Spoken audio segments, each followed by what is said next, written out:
think about it, in the world of politics right now over here in the United Kingdom, there are more than enough problems. Absolutely. Every single day we have a brand new scandal with our brand new government, whether it be two-tier Keir, never hear Keir, or indeed free theatre tickets, clothes, you name it. Literally 7 months in, it's one thing after another. And now we're told that His Majesty the King is apparently planning something of a sleepover at Windsor Castle for Keir Starmer and other leaders. Something you never could have seen, of course, the late Queen Elizabeth doing. You get me? But what's fascinating here now is that, well, if you're wondering what this is about, let me explain. Morning, Neil Sean here. Thank you so much as ever for taking the time out to join me in the very heart of London's Waterloo station. A wonderful statue behind me here, all celebrating the Windrush generation. Free to see, and as always, something new to learn wherever you turn. It's always fascinating, isn't it? I love statues because it does give you a moment to reflect and ponder exactly where did they get the idea for the statue, and more importantly, was it based on anybody in real life? So, it's just interesting stuff, isn't it? I think we like the same things, obviously. Now, some people don't like the look of this. I'm not talking about Angela Rayner, but I'm talking about her footwear that she recently wore on an expedition, yes, alongside His Majesty the King and the current British Prime Minister, the Right Honourable Sir Keir Starmer.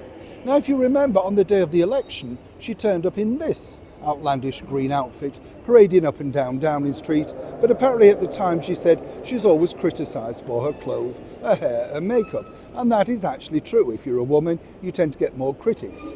However, what's fascinating is, and this is what I've been told from an excellent source literally inside 10 Downing Street, is that they send Angela out when they want a bit of a distraction.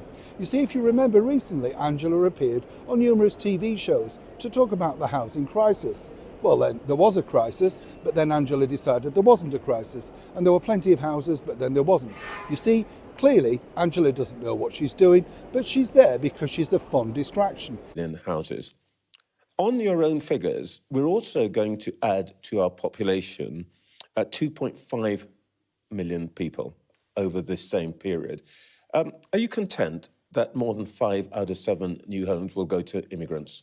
Well, that's not the truth, and that's not the case. That's what will happen. Well, that's not the reality, because we've, where in particular, in where the 2.5 housing, million immigrants that are in Rachel Reeves' budget figures going to turn up? Where are they going to live?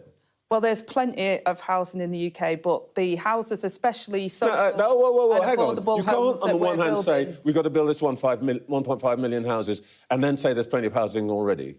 There is plenty of housing, Trevor, already, but there's not enough for the people that desperately need it. So the homes, especially under our affordable homes programme, which is social and affordable housing, they will be there for people who desperately need them, local people. We've already outlined how we're going to support veterans and people who are fleeing domestic violence. Okay. Councils need homes for people that are on the waiting list. I've already announced changes to the right to buy, making sure they but this doesn't quite make sense. So that we can deliver the houses they desperately need. Deputy Prime Minister, doesn't quite make sense. You start the interview by telling me that there's a housing crisis. When I remind you that you have said yourselves as a government, we're going to need 2.5 million migrants, some of them, by the way. Of the government. Now, when you look at the, shall we say, unique footwear that Angela Rayner's decided to wear on this trip with His Majesty the King, this was deliberate because she decided, and of course so did Keir Starmer, that if you're talking about Angela's unchoiced footwear, then you're not talking about all the problems. For instance, the terrible WhatsApp group that are very anti-Semitic, the Labour Party, and the 2 people that are currently being fired or indeed suspended. And this is exactly how they now operate. They've decided that Angela Rayner has a touch of the common people, for want of a better word. And so for her, if you send her out and do the morning media rounds, or indeed she turns up looking like she did on a very prestigious event, well, more people talk about that than say what Sir Keir Starmer hoped you'd talk about him taking an HIV test. This is called, as I've often said here on the show, distraction politics, but it can only work so long. And while, of course, Angela wants to be taken seriously and eyes the top job herself and truly believes now that King Charles is in fact a fan of hers, and more importantly, no doubt would like to be dealing with her than perhaps some suggest boring Keir Starmer, footwear or no footwear, Angela plans to walk over anybody who gets in her way for power at the top. Neil Sean, Waterloo Station in the very heart of London.